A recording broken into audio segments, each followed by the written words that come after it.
Hi and welcome to The Winning Factor. I'm Alan Aitken, and on this show each week we take a look at some upcoming races in Hong Kong and try to isolate an aspect of the race that might lead us into the winner.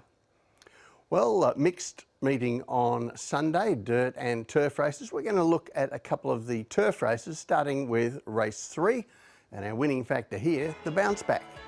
So this is a Class 2 over 1600 metres, a cup race, and it's quite unique in one way. Only one of the runners here finished in the first 4 at his most recent start, and the average last start finish rank across the entire field is just a little bit worse than 9th.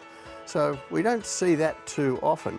There's going to be a bounce back into form for whoever wins, and I think the key chances here are Casper Found's trained Karma, Zac Purton's mount Sunlight Power, Void Samurai, and the horse who did manage to run 4th last start after a tough trip, and that is Yellow Fin.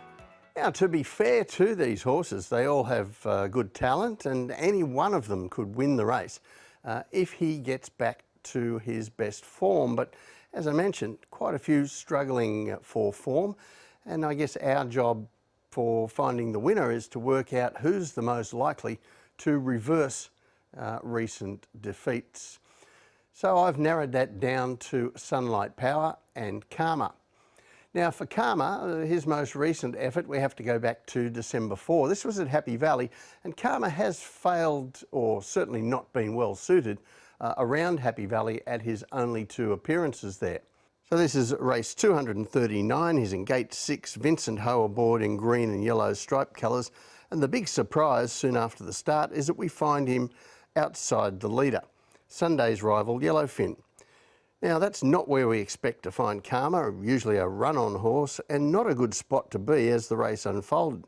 You look at the heat map here, you can see a strong tempo from the 1600 metres to the 1200 metres, and then another runner comes around to challenge the leaders, and the temperature goes up further.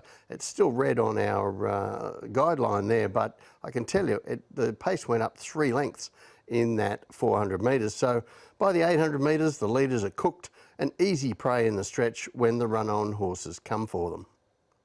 So that was Karma, very much out of his comfort zone, but he still managed to beat home Yellow Fin there, who was up with him, and also beat home a Tully Bagil, a horse who got back and ran on, and he was really suited by the shape of the race, but he did run into some traffic issues there.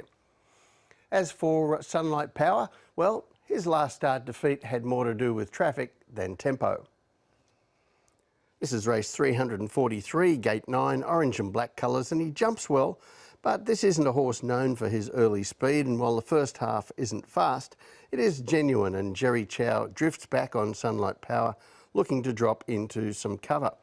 He does that, and back there isn't a bad place to be. All the players in the finish are there too, because the leaders really pour it on, you can see on the heat map, from the 800 metres to the top of the straight, setting the race up for the finishers. Sunlight Power, well, he should have been one of those, but he gets stopped briefly as he's winding up and then stuck in traffic again over the last 100 metres.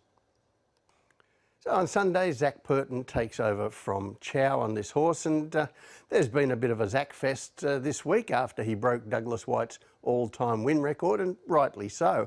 And now we see him linking with the trainer, Ricky Yu, who gave Zac his very first winner in Hong Kong 17 years ago. And that's an interesting link up. They've had a strange connection over the years, very much on and off. And recently it's been more off. Zac's only ridden 15 winners for Ricky in the last 4.5 years. None this season. He's only had 5 rides for him. And last season he had only 2 wins for the stable. And almost a year to the day ago, he won on green and white on January the 28th last year. That was his last winner for Ricky Yu. So now that we see them combining on a horse that hasn't had much luck lately, that certainly catches the eye.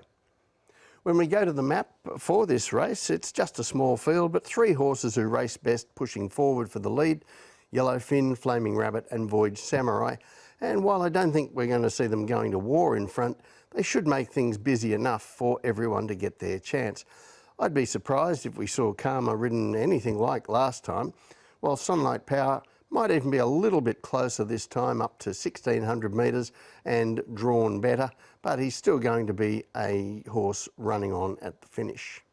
So as I mentioned, the average last start finish of these horses was worse than 9th across the entire field. So I thought it might be interesting to have a look at which trainers are best at turning around last start failures. And when we have a look at the graphic here, since 2019, Francis Loy and Ricky Yu are right there at the top. The strike rates at the top are fairly even all the same, but those two really stick out when it comes to bettering market expectations, with runners who finished 6th or worse, that is, the back half of the field, the last time they ran. Now you can read into those figures whatever you like. It's not a statistic that I bring out very often because there are so many reasons why horses are well beaten at their previous start. But it's one of those things, it's a welcome support when it goes with something that you are already arguing in favour of. So the tip from me in race 3, Sunlight Power. His winning factor, the bounce back. As mentioned, it'll be a bounce back no matter who wins this race, and the race sets up well for Sunlight Power. It certainly doesn't hurt that Ricky Yu has a good record, as good as anyone, when it comes to these horses looking to turn around a last start flop. The other race I want to take a look at is race 8, and our winning factor here, Absent Friends. This is a 1200 metre class 2 with some very talented horses, but many of them have been struggling to find their best lately. That's not true of the likely favourite Gorgeous Win, with Zac Purton going back on. Baby Crystal was a runaway winner down the straight last start in class 3. Full Credit has been consistent, but is probably better on the dirt. And down in the weights, Gummy Gummy is a potential improver after just one run back from a long injury break. For me though, this is about the in-form horses, Gorgeous Win and Baby Crystal. And they had their most recent start just half an hour apart on January the 5th. So race 323, Baby Crystal here in light blue and white colours, gate 14, so the best lane down the straight course against the outside rail. And he's first out of the gates, shows all the speed we had come to expect of him, but which he had not been showing a few starts prior. And he is never really in any danger. He's briefly headed in the lead, but otherwise Alexi Pouchan has an armchair ride and time to give Baby Crystal a pat on the neck past the post. Now that's a brilliant win in class 4, and he's now a last start winner up in grade, something that we've identified as a powerful angle in Hong Kong racing with runners from the Francis Loy yard. So he has to be well respected on that basis, but there are some changes for him. Of course, that was 1,000 metres down the straight. He's won 4 times there. He did win a 1,200 metre race at Sha Tin, but that was some time ago when he was in class 4. And when we look at the map in a little while, we're going to see that he will get a proper test up in front this time. So 30 minutes later, we saw the latest from Gorgeous Win. This is race 324. He's in gate 1, red colours, and we saw him opposed to a couple of Sunday's rivals, and he jumps okay, but in a fast tempo, is allowed to relax in midfield by Brenton Avdulla. Now, Gorgeous Win gets a dream trip here, and the race has really run to suit and looks in his grasp as he tackles a tiring leader, Full Credit, in the home straight. But for the second time in a row, he has no answer to the finish of Raging Blizzard and has to settle for second place. Well, that's no disgrace because the winner has been absolutely flying lately and certainly entitled to a crack at the group races the way he's going. So on Sunday, Gorgeous Win will get as good a setup as he got there, and Raging Blizzard won't be there. When we take a look at the map, even in the small field, this looks at least a genuine speed, and I'd be thinking maybe a touch quicker than that.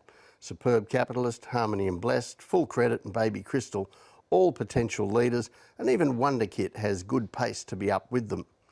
And that's more than half the field, tiring each other out up towards the lead, while Gorgeous Win sits back off them, waiting to produce his finish again.